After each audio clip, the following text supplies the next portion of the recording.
are extremely sorry that we are not able to shoot the 007 bike.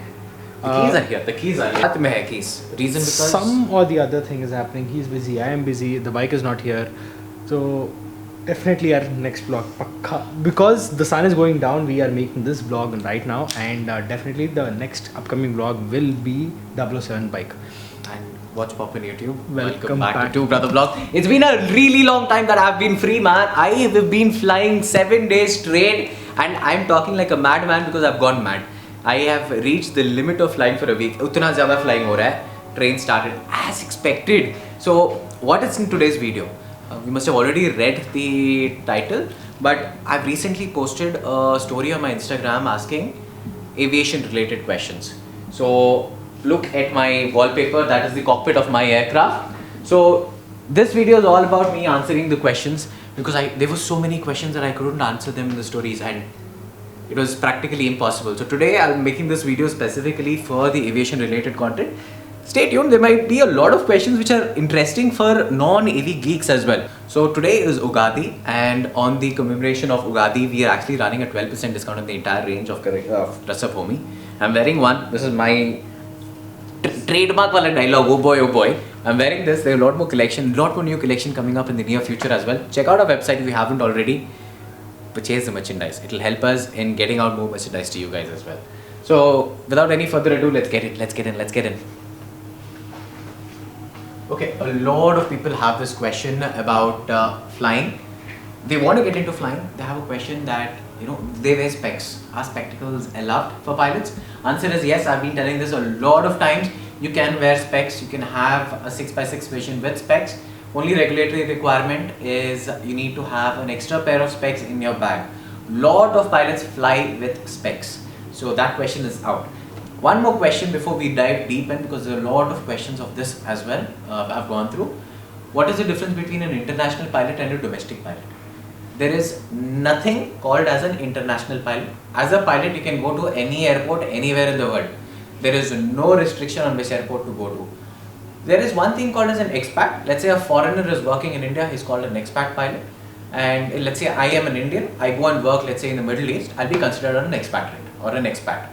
That is it. There's no limitation to a pilot to go and working anywhere or going and landing in any airport in the world for that matter. Okay, Rochi, first question. Which is the best aviation school? Is it better to do it in India or somewhere else?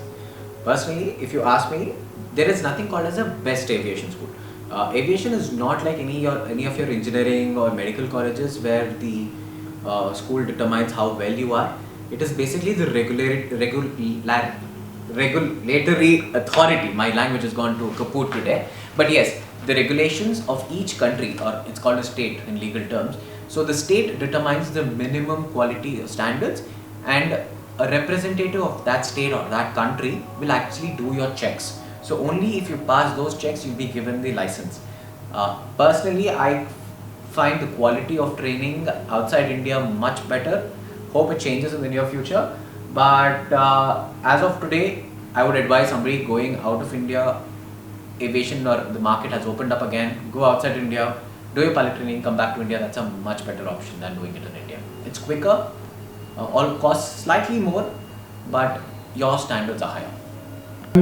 Suppose if I'm a fighter pilot, can I be a commercial pilot? Yes, the route is quite different to somebody who's joining from the armed forces to the person who's doing a CPL commercially.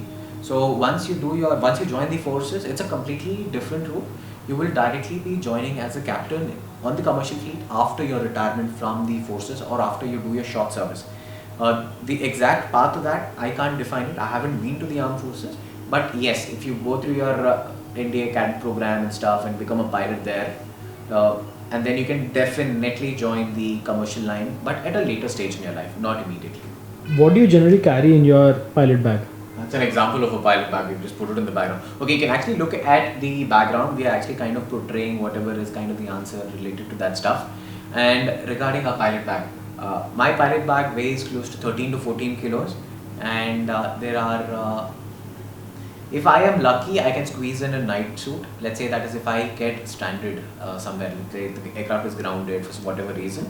There might be a night suit, but most of the times it's only documents and depending on the airline to airline, the bag may be bigger or smaller because few airlines have the policy of having all the documents on an iPad. My airline, we don't have that approval yet, so we have to carry all the physical documents, and those are heavy. Those books are bulky. So all our navigation maps and all, and my headset, all those are in my bag, and they weigh close to 13-14 kgs. And they don't have any knickknacks, nothing of that sort. It's just documents which are there. It's a boring pilot's bag. My personal pilot bag, I have a torchlight to do the inspection of an aircraft. I fly with gloves, just like riding a bike. So I have my pair of gloves as well. When is the right time to start doing a pilot course? And yeah, you have. Can we do it after intermediate or after doing aerospace engineering? So the minimum requirement to becoming a pilot is +2. You can definitely do it after engineering, like a lot of people, including me. And it is, again, there is no hard and fast rule that you have to do it only after your +2 or only after your graduation. But yes, after your graduation, you are allowed to do it. It is the same procedure. It becomes a little easier for you because you are a little more matured mentally, and you can understand the aircraft a little better with that age factor. It definitely helps you if you're a little older than somebody who's like 17, 18-year-old. Definitely. And do you have any minimum engineering degree? I mean, as such, we can do any degree as such. So again, the only requirement for becoming a pilot is that you have to have your 10+2 with math and physics in India.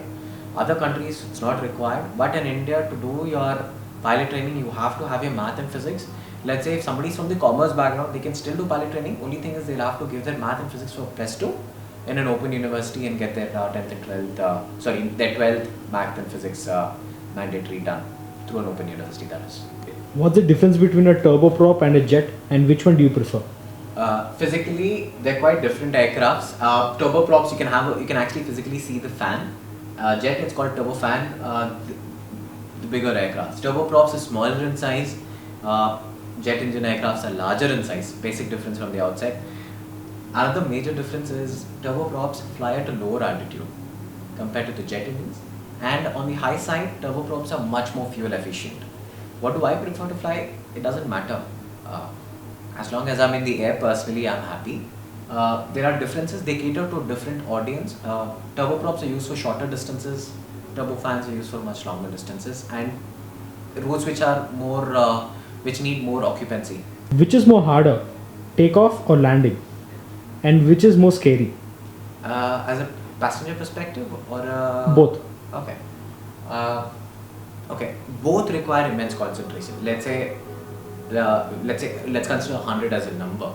100 is the maximum amount of concentration that is required. During both those phases of flight, a pilot will have to give his 100, if not 110%. In aviation terms, landings are difficult, takeoffs are dangerous. There's a technical reason for that, which will be not needed in this video, but both those phases of flight are critical to the aspect because you're very close to the ground. Both require a mastery and they require time to master them, and it is a phase where a pilot is absolutely like, what do you call, a zen. You are in a different zone and you're not in anything else, but you're just concentrating on what you have to do at that particular point of time. And I'm pretty sure other pilots also judge you based on your landing and your takeoff, right? Not other pilots, but generally passengers feel, I went on Air India yesterday, I went in Indigo today, kal wala smooth land kiya, aaj he's done a hard landing, this fellow is not a good pilot. Mind you, every landing in a pilot's life is different. There are multiple variables.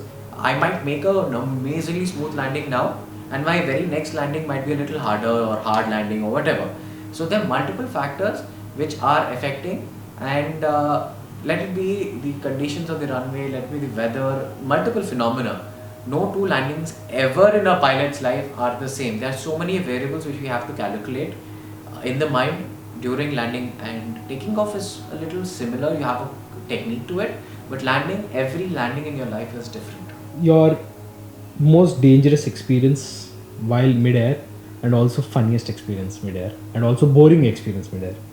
Boring experience is easy to tell here because See, let's say you're two people in the cockpit, you spend a lot of hours together, and if you don't like the guy who's sitting on your side, it tends to get boring because you don't talk. So that is the worst experience. Dangerous experience. You're prepared for the worst, and you're trained to handle and tackle the worst. So there's nothing called as dangerous. I know I can tackle any situation with the rivals in the aircraft because it's all important to know your aircraft before anything. So if you know in and out of your aircraft, you can tackle it. So there's nothing dangerous. If there are any faults, rest assured the pilots are in the cockpit to handle it, and that is what they're trained to do. Funniest experience. Well, when we are flying, we do tend to have conversations with one another in flight, and there are those common jokes which arise. Aviation humor happens once in a while, which can't be explained on videos here. It's just that you need. But once what I heard is when you were in training and he was trying to land and there was a alligator right in the middle of the That was in flight training days. Bachpan mein. That was a long time ago. There was an alligator, and then we had to do a go around during my flight training in Florida. Florida is known for its alligators. Numerous times there were birds, alligators, and stuff. So that's a very common phenomena in that part of the world, in smaller airports. What do those light and these number depict on the runway? Okay, so these lights are majorly for the night flying, and again, you're taught what these lights do. Each of them, the entire airport, they don't have floodlights, right? Obviously, and we basically depend on the aircraft car landing lights and these runway lights to show where the runway is. Similarly, they're all color coded for us to understand which is the runway, which is the taxiway, कौन सा line follow करना है. We follow based on these lights only. There is nothing more. There's no floodlights for us to हाँ भाई यहाँ पे land कर लो for us. And again, every airport has got different demarcations. All of them represent different things. And every airport in the world has the same denomination and same what do you call pattern of markings. So every marking which you see has got a different meaning. I'll tell you only one. Rest of it is too complicated to explain on a simple video like this. It's only for the aviation people. The number you see, every runway you see will have a number. On this side if it's 28, the other side will have the other number, which is 180 degrees. So this is basically the magnetic heading. So this is basically almost 270 is a westerly heading. This is 280. You put a 0 next to it. So this is on a magnetic track of 280. So it gives you the direction. Let's say if you were coming in without any instrument aid, to give you a reference on what runway you're landing, what runway that is for a pilot to understand. One last question which I would like to answer before we end today's video is, a lot of people are worried, is it the right time to join an aviation school or join the aviation course, whatever it is. It is never a wrong time to join any course. There is always opportunity. Any industry always has its ups and downs. We are on the down, we are on the climb again. Industries will recover, job openings will come. Indian market is very, very, very small when it comes to aviation, and there's a lot of potential for growth. And if you follow aviation news closely, we are planning to expand the number of airports in this country by many folds in the near future. So a lot of aircraft will be coming in. A lot of new players are coming into the market with not Vistara, but with Akasa, Jet Airways again coming back, and there are rumors of other smaller players also coming in. So there's always opportunity as long as you are talented. So let it be any field, your hard work pays dividends end of the day. And saying that, I'll end this kind of Q&A questions about aviation, but I hope you liked it, and check out our merch as well. We would really love your support in it, and that has helped us in actually going ahead and placing the designs and manufacturing for a second lot, which will be coming really soon. And once it's out, we will definitely share it with you guys. And till the next time we see you, love you all, stay safe, Jai Hind.